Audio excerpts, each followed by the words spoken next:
Hello there.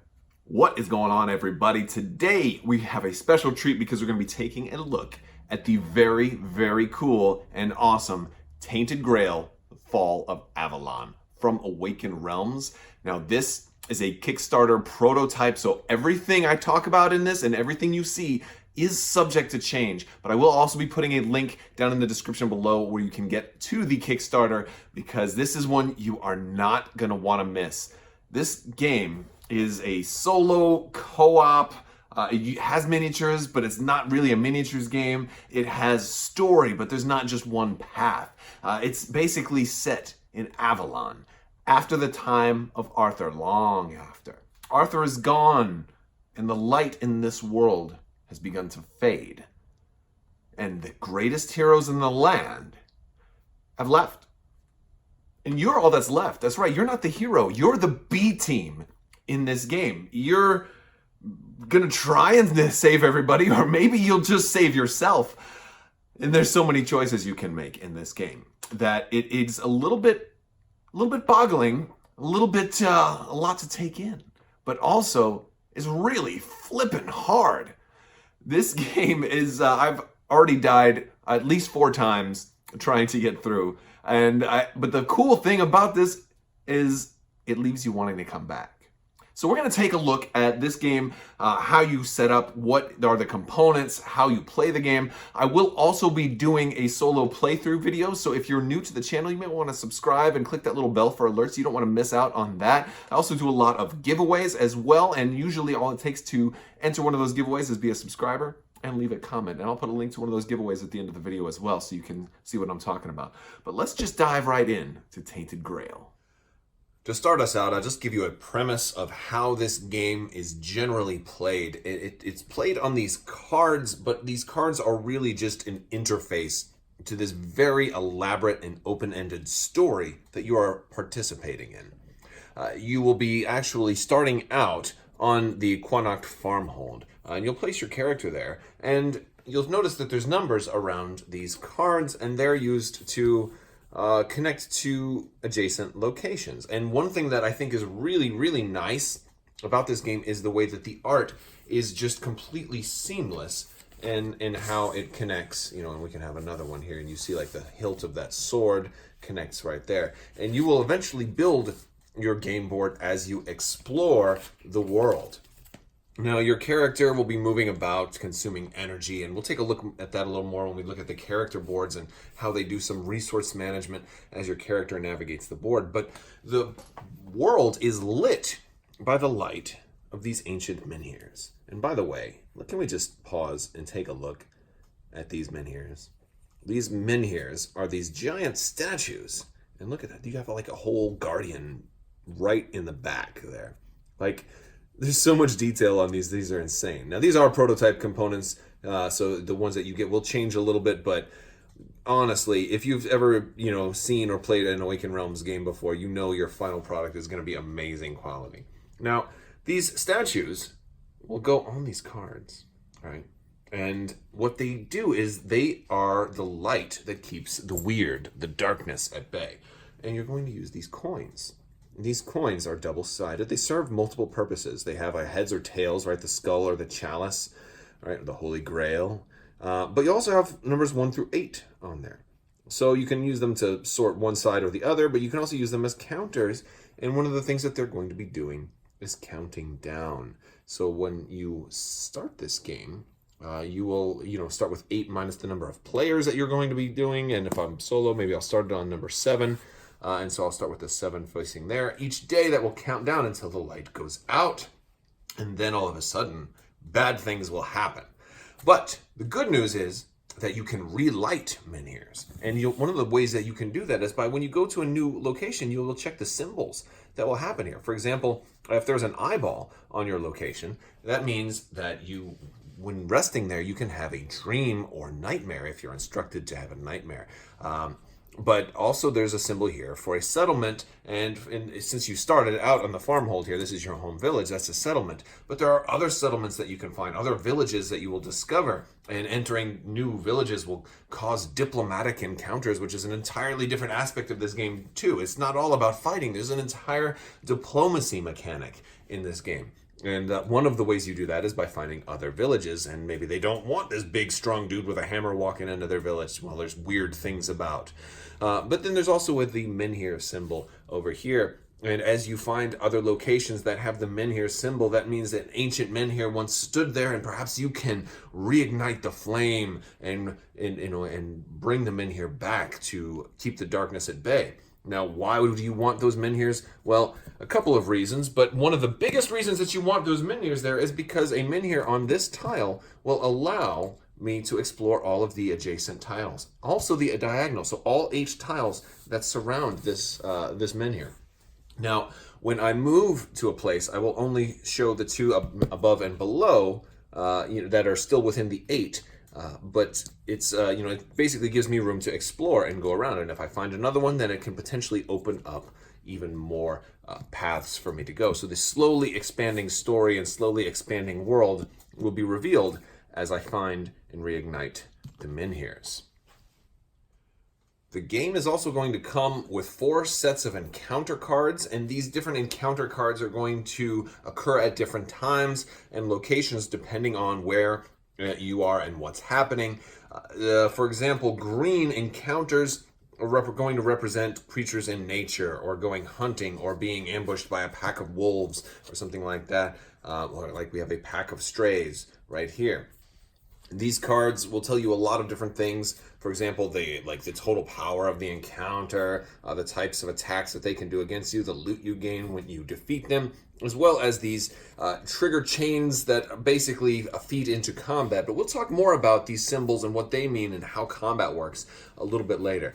But basically, it's a very interesting system, and all of the encounters will generally follow the same basic principle. For gray is going to be men, creatures, creatures potentially tainted by the weird a little bit, like you have a weird claimed creature here. But there's going to be bandits, and there's also always the chance in one of these decks that you could get like a traveling merchant that you don't have to fight. That maybe this wayward priestess will heal you or something like that. So you always have the chance that there's not always something bad, but usually it's something bad.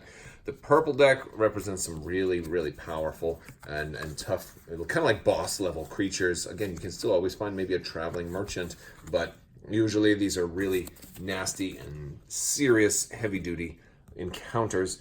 And then the blue deck is the most interesting because the blue deck is your diplomacy deck. And the blue deck could be something as simple as like when you try to enter a new settlement, for example. It might be calm before the storm, and they allow you to pass safely. But it could be, if we flip through, it could be an encounter like this. And diplomacy is going to work very different, but we'll talk about this after we talk about combat. But it's still the same basic principles, but it resolves and it handles a little differently. But it's very, very interesting. And one of the cool things about this diplomacy deck is that it is pretty instrumental in the game. And every character can attempt diplomacy. And you can, you might start with a character that's very aggressive, but you might deliberately level up their diplomacy so that they're more well-rounded. Or vice versa, you might just pick a character who's very diplomatic and rely solely on diplomacy, and then those areas will be very, very strong and helpful for you. But encounters with monsters might be far more difficult. And so that's one of the things that I think makes this game really good as a multiplayer game. It's good as a solo game too, but as a solo game, it's going to require you to spread yourself out a little bit. And as a multiplayer game, you're going to, cooperate with your opponents or with your teammates, but you're more likely going to be able to specialize in something, which is really, I think, a really good selling point for a lot of people. You're also going to have an event deck. An event deck is what you would expect. It's a deck full of events, and each day you will flip over a new one, and something different is going to happen. It could be something as simple as, good weather. Well, this is great. You're not going to get a whole lot of good things. You're going to have some bad things that happen too, and I don't want to spoil too much of it, but there's a beast on the prowl. You get attacked. Things like that can happen. and all kinds of different things. There's different quests that will occur. This deck, at least in this Kickstarter prototype, was pre-built to allow for specific things to happen. And if there will be instructions for you to generally pre-build it for new games. However, if you, as you get farther down, certain things are going to happen, and specific, like you're running out of time, this will trigger another thing to happen. And this is basically the narrator. And also it helps with the time limit. Even though your menhirs have a time limit built into them, this is another way for it to give you a sense of urgency. Here we have the character boards. Every character is going to have a character board, and there's a whole lot of information on this board. So I think I'm just going to start on the outside and work my way in. So starting on the outside, we have some basic traits over here. We've got aggression, courage, practicality, empathy, caution, and spirituality. This is a very interesting system in that aggression and empathy are directly linked, and they're meant to be difficult to pursue both paths because they're basically opposites. The same goes for courage and caution.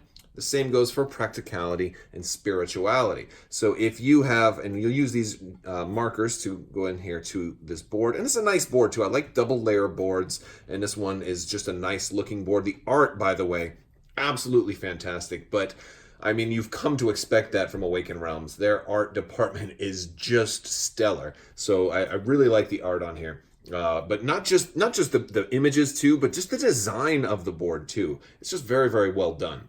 But so if I have 2 points in practicality, it becomes more and more expensive for me to potentially level up another trait here on the other side. So the idea is if my character is, maybe he's very much a scientist. Well, is he going to become religious? Well, it's less and less likely, for example. Same thing if I'm very, very brave. If I have a lot of points in courage and I'm very, very brave, well, I might not want to, it might be harder for me to exercise caution because, I'm invincible and I'm so brave. And so the theme here is very, very good with these. But beyond the 2 points that are available, there are also slots for cards. If I wanted to, for example, level up my aggression past 2 points, I could then go into this ability deck and pull cards from there. And maybe I'd say, oh, okay, I'll take one of these, and I could choose one, and I could slide it right there, and I would have an additional benefit. That's kind of what this ability deck does, and it feeds directly into the character boards. Now, it's going to cost me 1 experience to put one of these down. However, if I've got 1 in aggression, it raises the cost by 1. So a second point in aggression is going to cost me 2 because I already have 1 on the top row. Or a first point at empathy is also going to cost me 2. And experience is tracked here. So let's talk about the bottom. We have experience right here. And experience points are pretty much what you would expect. Anytime you get an experience point, you'll put 1 right here. And you have this whole reservoir that you can hold an awful lot of points here, but you'll be able to spend those each day, so it's not likely to completely overfill on you, because you'll probably want to spend those as just about as often as you can. You also have the magic well, where as your character starts with and or gains magic, you will put, basically this is like mana, right? Your power for magic is going to go down here. Reputation, how well the people like you. This is going to be down here. If you're well known and you've helped people, you'll earn reputation. Reputation is important in this game because a lot of encounters have tons of variety in different things that can happen. If your reputation is high, you have a better chance of good things happening to you. However, it's always possible that you might not want to have reputation because maybe you don't want those city guards to notice you walking in. Maybe you want to be able to sneak in anonymously. So maybe in some cases having low reputation is very good. Wealth. Wealth is how you buy things. Wealth is also used in a lot of encounters. Maybe you can bribe somebody. Maybe you can pay a cleric to heal you. So wealth goes in that one. And then lastly is food. Of course, I'm going from kind of backwards here, but yeah, that's fine. Food is last. Food is amazing because that's how you stay alive. You have to eat food in order to heal and properly rest. You can rest if you're out of food, but then it starts to get complicated because then you only get a little bit and you really don't heal, and it's just, you really want food. You want at least 1 food on you, but generally you're going to want more than 1 food because every day you're going to have to eat. And sometimes You'll even want to trade food to people because maybe you'll find somebody starving and you'll want to give them some food, and maybe they'll say, oh, thank you so much. You gain a couple of reputation for saving that sickly little child. So these are great resources. The symbols within here will be referenced a lot in different encounters and in different cards and in the journal. Oh, we're going to talk about the journal. The journal is amazing. Now, over here we have our core stats. Our core stats are going to be very, very important because this is our energy. This one right here, right? This is the symbol for energy. This is the thing you're going to be using the most in the game. You'll start with the one that says full, although there is a spot to potentially go a little bit over full. But you'll start with full energy every time you take an action, like maybe you want to travel or explore or do something that requires an energy. There are lots of card actions in different places that are going to require you to pay energy to do things. There's certain attacks you'll do that will require energy. Energy is very, very useful. But if you spend too much of it, you'll go down into the red and now you're exhausted. Being exhausted means you can't recover as much energy. You might not go all the way up to full that next day because you were so tired. You'll start out with less the next day. So you want to try to avoid being exhausted unless you absolutely need to. Health. Health is in the middle. This is the heart symbol, right? And health has a special, this is this little T tracker here. And this is going to start up at full. Now, why is it a T? Well, interesting. Let's say I'm down to only 4 health.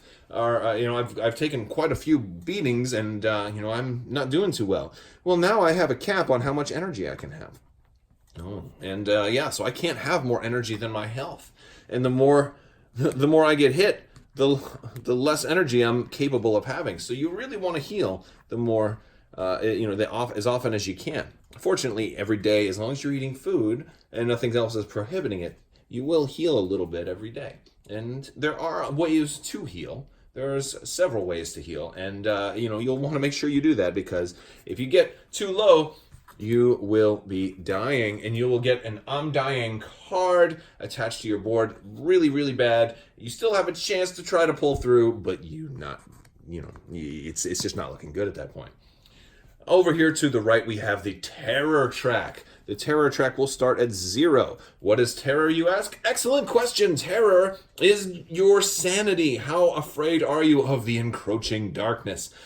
Nobody's that afraid when they start out in their home. They're happy. They've got some people they know nearby. Well, maybe they're not that happy because now all of a sudden they know all their greatest warriors in the land are gone. And now it's up to you to move forward and to try to see what you can find out. And things will potentially raise your terror as you encounter terrible things. One of the things that will help you is by resting each day. You will move one terror down. If your terror gets too high, you will be going insane, and you definitely don't want that to happen. Also, if your terror is ever higher than your health, which it can be, but this here is to remind you of that, then you might retreat in combat, so you definitely don't want your terror to be higher than your health or to be going insane. You want to try to keep your terror at 0 if at all possible, so anytime something freaks you out, you might just want to calm down unless it's absolutely necessary.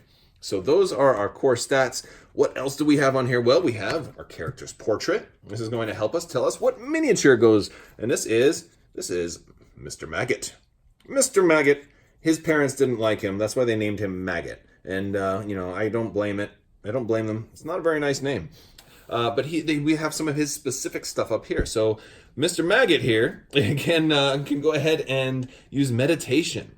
Now, what is meditation? He can spend 2 energy. Let's zoom in on this a little bit. There we go. He can spend 2 energy to gain a magic. Up to 2 magic. So if he's already got two magic, if he's already got 2 magic on the board, he probably doesn't need to meditate anymore.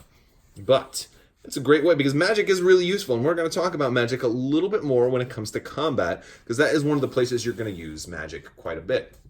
However, did you remember at the beginning when I told you we're the B team? Yeah, every character has a weakness, and the weaknesses that you have to play around, and that to also provide some additional diversity because, well, Mr. Maggot here is a little bit of a recovering drug addict, addicted to special mushrooms in the forest, shall we say. So Mr. Maggot here will throw one of those dials. Remember, these are one of these coins that we're talking about. So you'll flip a coin when resting. And if you get the skull side, the rest doesn't restore health. or terror. And you must read the nightmare if available. What is the nightmare? Oh, we're going to talk about dreams and nightmares because that's a lot of the flavor text, and it also serves as a guide, steering you in a direction to help you complete the story and potentially save all of humanity.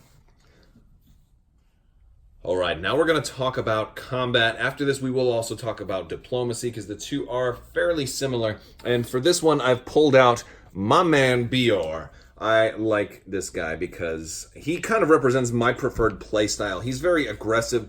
He actually starts the game with 2 aggression, 1 courage, and 1 practicality. And we're going to talk about what all of those really mean, because while they can apply to different things in the story might say if you have 2 aggression, go to paragraph 4, etc. And there's a lot of things that will help guide you based on your stats, but primarily these stats are going to help us a lot with combat. Now, every character is going to have a combat deck and also a diplomacy deck. For right now, I'm going to set the diplomacy deck off to the side. I'm not going to need that right now. Additionally, each character will come with this separate combat deck, and I'm going to keep it rubber banded right now. But the separate combat deck will have some extra cards that we can use to upgrade our current combat deck, but we're not doing that just yet. We're going to use the basic combat deck and talk about some things that are on these cards. So as we look at some of these cards, we're going to see a number of things. First off, we're going to see symbols on the left-hand side and symbols on the right-hand side. And those symbols are going to be used to chain to other cards. And basically, when we perform a combat, and let's say I have to go up against this little weird claimed guy, right? Well, I have to look at his card. He starts the chain. Suddenly, a wild, weird claimed has appeared. What are we going to do? Well, let's go right here. We're going to lay it down, and we're going to begin to make a chain. So if I'm playing by myself, I will draw 3 cards from my combat deck. Boom, boom, boom. There we go. I'm just going to take these 3. And I have 1 turn to play as many as I would like, as long as I can legally play them. What does legally play them mean? Well, I have to match symbols. We've got different symbols here. I might have aggression, I might have courage, I might have practicality, and down here, remember this symbol right here? It's magic. Oh yes, magic is here. Now, if I wanted to play my intimidate card, I might have a problem because you see I can't actually link my aggression to an aggression on intimidate because this guy, he wants you to start with an aggressive. He's the type of creature you want to be aggressive with. He doesn't care how brave you are, and he doesn't care how practical you are. He can only be beaten by an attack that starts with an aggressive strike. So, or magic. Now the thing is, we could link using magic because we got a magic symbol to a magic symbol right there. However, if you are ever going to use those 2 to link, you have to spend a magic point. And since I don't have any currently on Bior, I am stuck relying on my aggression for this encounter. So what I could do is I could play the attack card. Now, I could lay this down right here. I'm matching aggression to aggression. And then I have additional symbols on this side that the next one can now turn around and link to. Now suddenly my intimidate could be played. But wait, you also have to read the rest of the card. And, there are different effects that will happen. Ultimately, though, I'm looking to lay down a chain that has value equal to or greater than the number on the monster I am fighting. And if I can do that on my first turn, I will defeat them before they even turn around and attack me. And that's one of the things that you really kind of hope to be able to do. There is equipment out there and different items and things that will add to the value of your chain. So I might have a sword that gives me like +1 to my whole chain. So maybe I only need to have value of 4. So there's something like that. So if I had these 2, this is a 3 and that's a 1. I could lay those down and I would then, if I had a sword that was +1, that would be 5. I would kill him right away. But the problem is you have to read the rest of the text. So in this case, playing this card ends your turn. Well, what does a turn mean? Well, my turn is normally I can play however many cards I want, as long as I can fit them in there. Then I have to discard all the cards in my hand, but I can keep one. Maybe I say, maybe I want to keep this one because it's really big and strong, right? Then I can draw back up to 3 or whatever the max was. I'll draw 2 more. I don't have to keep one. I don't have to. But then they get to go, and then the monster goes after my turn is done. So the monster is going to, first we're going to reference this number. What does this number mean? How many cards are in my chain currently? If I have 0 cards or 1 card, he's going to deal 2 damage to me and give me 1 terror. So I don't want too many terror. So I don't want to, I can take a hit from this guy because I'll heal 1 the following night, and I'll probably heal that terror also. And so like within 2 days time, I'll be back to full health. But I don't want to get hit by him too many times. Because if my chain is bigger, if I have 2 or 3 cards, he's going to deal only 1 damage to me, but 2 terror. And terror can be dangerous. Don't forget, this chain over here, or this board where all the markers are, terror starts a little bit higher. So you get too many terror, you'll quickly start to go insane. You definitely don't want that, because you'll get a going insane card, and that is definitely bad news. Now, if I've got 4 or more cards, he's not going to do any damage, but he's going to counter all. A lot of different creatures will have different attacks that will sometimes counter a card. They may counter the first card, they may counter the last card, or they may counter all. What does counter mean?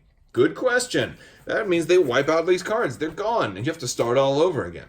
So this guy, you don't want a big long chain of things that aren't doing enough damage, because then he might just say, screw it, start all over again. By the way, he's still attacking you. Now, you can retreat. You'll get attacked again if you do, but sometimes it's a good idea to retreat. But one of the things I also want to point out is that there's also this symbol preparation, and if you have one of these, if you have a preparation token on your board, you can potentially get an extra bonus. And you might get those if you've surveyed the land, or you have like home field advantage in a place or something like that. Now, we might be able to say, all right, well, I want to play this card now on my next turn. So let's say I took some damage. Next turn, all right, I'm going to play this. Now, if you'll notice, there's 2 symbols here. Now, for the 2 symbols, they still have to match up. Sometimes you will see a plus sign like here. So this one can match to a single or a double. Same thing here, single or a double. But if I don't have 2 points of aggression, I can't use these symbols. So I will need at least 2 points of aggression in order to even use this card. So if for whatever reason I was a character that didn't have, because you will see cards like this in every deck. I might have no point. I may only have 1 practicality, but I may have a card in here that has 2 practicality. And even though I didn't start with that, I may have a card in here that has 2 courage, even though I don't start with that. So there's incentive for me to upgrade more of my stats than what I start with, because some of my cards may be less useful to me otherwise. But this one, I can play this one. I can chain it here, or I could chain it on the turtle. Now I'll point out that if, for example, let's say I wanted to chain this card. I've got the magic or the turtle. I don't have to pay the magic cost if I'm using the turtle of courage to chain this one. I just have to specify which one I'm using. And generally, you don't want to spend magic, because magic is a very limited commodity. You don't want to spend magic unless you absolutely have to. So as long as the turtle is there, that's fine. Now, we do run into a problem if I'm facing a creature that has counter the first. If they counter your first card, and let's say I only play down 2, they counter a card, well, that goes away. Now my chain is broken. So on my next turn, I have to either, I got to try and find another card that'll fit in here, and it has to fit both sides. So, maybe I were to play, let's find a good one here that would work. No. Oh boy, all right, it's hard. Yeah. All right, I can't find one that wouldn't work, because I have a really good combat deck. They all pretty much work. Well, BR is really good at combat. All right, so let's say I tried to play this one down here. Final blow. I could connect it here, but I have no turtle on this side, so I couldn't play it right there in the middle. Now, at the end of my turn, if my chain is just messed up and I can't fit anything in there, I can discard as many cards from the outside in, starting on the far right side. And if I need to just start all over again, I can just discard cards to make sure that I can do that. But if your chain is broken, you don't just slide everything down. You keep those empty gaps there. And it makes for a really interesting way of events when you're trying to do some combat. So maybe I would go ahead and end up having a final blow.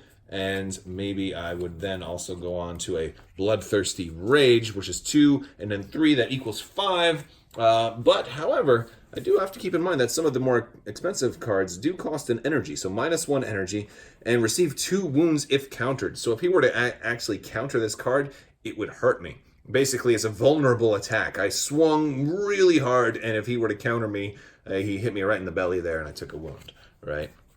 And so that's basically how combat works. We'll do as many rounds as I need to do. If I need to retreat, because I'm going to be taking damage or attacks from the monsters every round as well. And so at a certain point, you'll have to retreat. Otherwise, you might die. And it's not worth dying over just a normal encounter if you can help it. At the bottom, though, you will see basically the reward symbol. I can gain 1 experience. This is the experience symbol. So we would be like, yes, I got an experience. And because this guy is claimed by the weird, I actually gain 1 magic. So like he drops like a little vial of mana, right? And so I can put that in there. So I can use that to help me do other things. Like maybe, I needed a really clutch card in a combat, or maybe I needed it to activate him in here or something like that. So we can use magic for a lot of different things, but for a character like Bior who doesn't start with any magic, it's really nice to be able to hold on to some magic if I can, because you never know when an encounter or some kind of entry in the journal is going to require some magic. Let's talk about diplomacy. So for diplomacy, we're going to be drawing a blue encounter whenever the game instructs us to, and these are generally diplomatic encounters. Now, there are quite a few of these calm before the storm cards in there, so there's always that chance that nobody tries to give us a hard time. But let's just say we pulled a plague. Well, these are going to work in a very interesting way. So let's take a look at a diplomacy encounter. You're going to notice a couple of things about one of these. First off, just like in combat, they're going to be referencing the icons on your board, but they're going to be using the ones on the right hand side. So empathy, caution, and spirituality. And of course magic, because you can always use a little sleight of hand, a little charm person to use the magic to sway them, a little Jedi mind trick, if you will. But you are going to, in this case, you're going to use your diplomacy deck. Now, every character has a diplomacy deck. Even BR, who's not very diplomatic, he's still got one. And so BR only starts with 1 point in caution. So it's very, very difficult for BR to, go through a diplomacy encounter and make it through, because while I have these symbols up here for empathy and this symbol down here for spirituality, BR does not have any points in those, so he is unable to really do well. He can't use those symbols to connect. So I'm forced using only caution or even magic. Now we have Ailey here, who starts off with empathy and caution, so she's a little bit easier for diplomacy, especially as strong as empathy tends to be. It's one of the better symbols.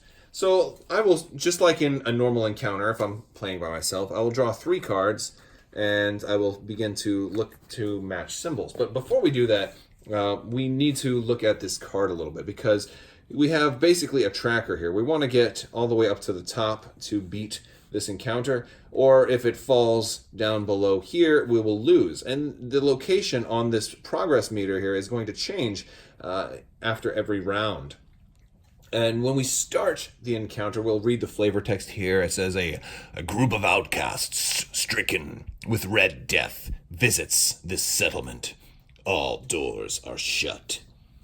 Now, you have the option to either evade the infected by utilizing the caution symbol, the little iguana, or you can try to convince someone to hide you. Now, and then your failure and success are going to be marked here at the bottom. Now, what do these mean? Well, first off, there will be multiple. Sometimes there's even more than 2 choices on certain cards, but you're going to choose your condition. How are you going to play this encounter? Are you going to try to evade the infected? Well, if you evade the infected, you're only going to get points on iguana symbols. If you try to convince someone to hide you, you'll get points on any symbol. And what do I mean by points? Well, if I play this card right here, again, following the same rules as combat, we link to like symbols. This has an iguana symbol on this card. That means I get 1 point. When I play a card with an iguana symbol on it, I'm going to rise in the encounter, scoring 1 point. which is actually for this, so you can see where it's pointing, I'm going to use one of these symbols. So I will actually rise up to level 1. And that's great. Now you are going to see some that say, there are some that say all. Now this one is like basically a wild. It will work for any symbol. But let's say I played that card. Well, granted, I'm not able to actually link it at the top, but I can link it right here through caution. However, that has the little birdie for empathy. Well, that's not going to help me at all. However, if I had chosen to go with the any convince someone to hide you option, well, that would make it easier because now every symbol is going to count and move me up 1. Now, you might think, well, why wouldn't you always go with this one? Well, because remember we have rounds and then the other person attacks.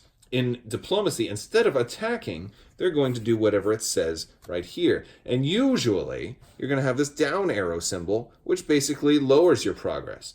Most encounters are going to take you down by 1 level every single round.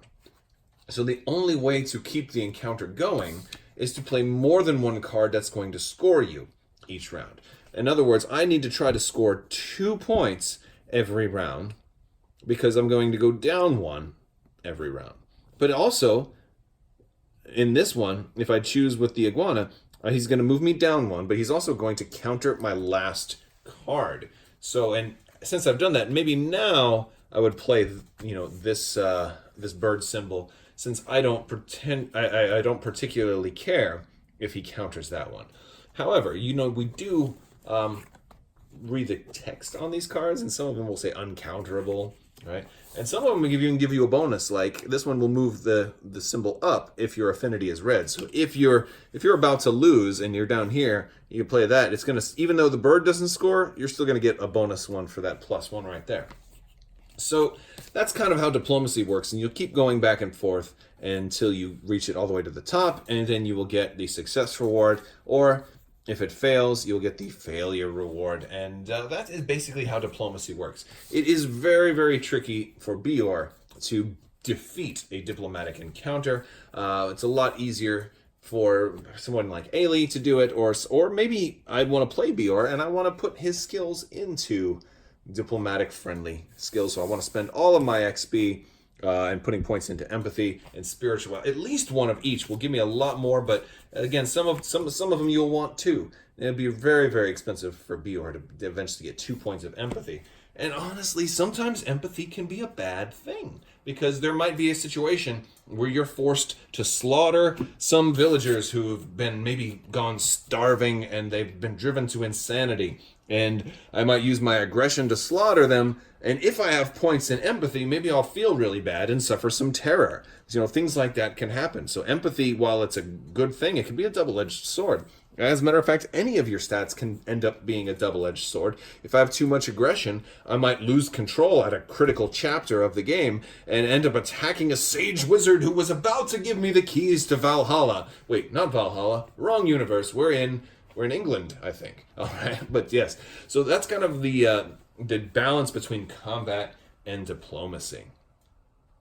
So the last thing I want to talk about is this journal. This journal is the most impressive part. Now, I know a lot of people are impressed with miniatures. I mean, just look at this guy, right? This thing is freaking gorgeous. There are really, really, really nice looking miniatures in this game. But it's not a miniatures game. It's a story, right? It's a story. This journal is... Think of a choose your own adventure book and how much fun they were, and imagine that times 100 is how much options you have. And that's just getting started. That's just in the pre-Kickstarter prototype. I can't even imagine how much depth and options there's going to be once this is actually, once the production copies hit. But why this is important is because every location has a number on it. And this basically binds to a page in this journal. So when we move down, we're going to do a couple of things. So if I were to go down to the Forlorn Swords, first thing we would do is, since the men here is lighting the area within range, there's an arrow pointing here. I would populate that card. I would fill out the board a little bit more. Again, beautiful art, seamless. There's no arrow pointing here, which means the mountain range is kind of blocking off here. So I can't get over here just yet. But I could go ahead and spend another energy to explore. And what explore will do is you will flip over the card. And then you see these giant swords, and it's really cool. These giant, big old swords. And you will read this card. I'm not going to read too much into it right now, but it will give you the option to do certain things. Now, if there's a whole bunch of stuff on the card, you don't actually have to flip it. Like if I got a couple of other people who are on here already, I don't have to knock all their miniatures off. If I want to do this on maybe the Quanacht Farmhold, I don't actually have to flip that card over. You can do it for thematics, and it's nice because you get a different look at the art. But additionally, all of that text is on the page here. So, for example, 105, we'll flip to page 105, and we see we have a page here for the Forlorn Swords, and I will just show you a little bit. You're going to see the same text that's up there. You have some options. You can attempt to do this. You can try to do that. You can rest in the shade. You can just leave. And the different things that you do. There are not only 4 options. Really quick, like there's like 15 paragraphs of things that can happen. I'm not going to spoil it for you right now, but think about that. Out of only 4 choices, there's 15 things. In the pre-prototype, there's so many things that can happen when you come in here, and not all of them are going to be available to you right away, and that's what really gives the replayability. And in addition to these pages, there's also a book of secrets in the back, so sometimes there's not even enough room on the page, or maybe they don't want you to accidentally read it, so they'll say, all right, flip to, basically it's like an appendix. You'll flip to the back and read some super secret stuff that happens. And there are all kinds of secrets that are hidden in this journal that will only show up at certain times. And sometimes they're triggered by other things. For example, your characters are going to have this save sheet. And this save sheet has a lot of different things because you're not going to be able to play through an entire story in one setting. Or maybe you are if you're a superstar. I don't know. But I probably couldn't because it's taken me, some games have taken me 2 days. One game took me 3. So you will be able to mark certain things. Like you might run into a page in the journal that says, okay, I'm just going to say, all right, beachcomber. Full disclosure, I don't know what beachcomber does right now. I haven't gotten to that part. But let's say you run into a beach and Lord Helmet says he wants you to comb the desert. You can accept or you can decline or whatever. If you if you accept, gain beachcomber, right? And then you'll put a little check mark that you have that. Maybe like 3 days later, you're going to run into something that says, if you have beachcomber, jump to paragraph 11. And now something entirely new happens on this place that you've already been and you thought you had explored. But now, since you're really good at finding hidden things, because you have beachcomber, new choices will arise. And that is really the strength of this journal. This journal has so much hidden magnificence in it. It's absolutely going to blow you away. If you like stories, if you like repeating a story to try to find a better way, or if you want to just min-max and go straight combat-oriented and plow your way through, you can try this in this. I don't even want to call this a game. This is an experience.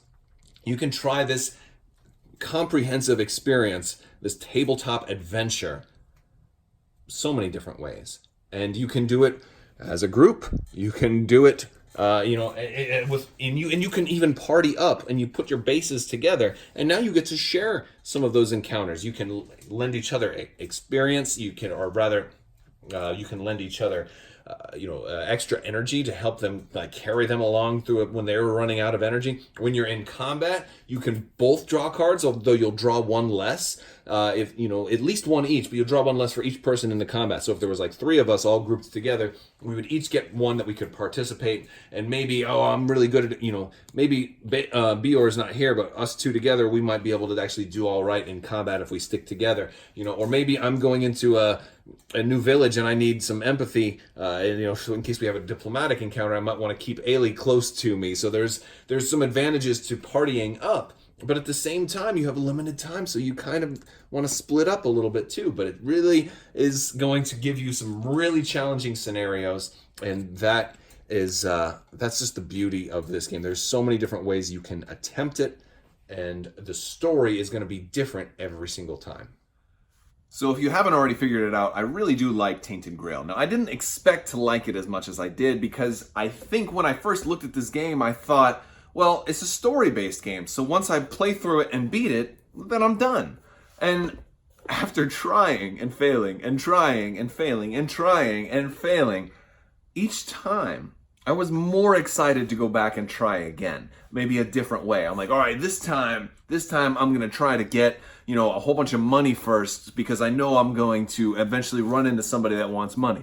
And maybe the next time I don't run into somebody, maybe I take a different turn and I run into somebody that maybe wanted magic. And I just come across so many different scenarios that make me want to replay the game and make me want to try it solo or maybe want to try it with partners. Now, I will say this, playing as a group, there are some cases where you can get a little bit of downtime for everybody else. There was at least one encounter that was a multi-fight encounter where I ended up having to fight 3 different encounters in a row, and some of them were pretty challenging, which can slow down a player. There is that aspect of everybody else kind of waiting for you to finish your fight. So I can see that maybe being a slight thing to consider for some folks, but I would urge you to consider the fact that if that is a problem and that does arise, there's workarounds for that, because you can have everybody else just take the rest of their turns while you're doing your thing, as long as everybody agrees to that.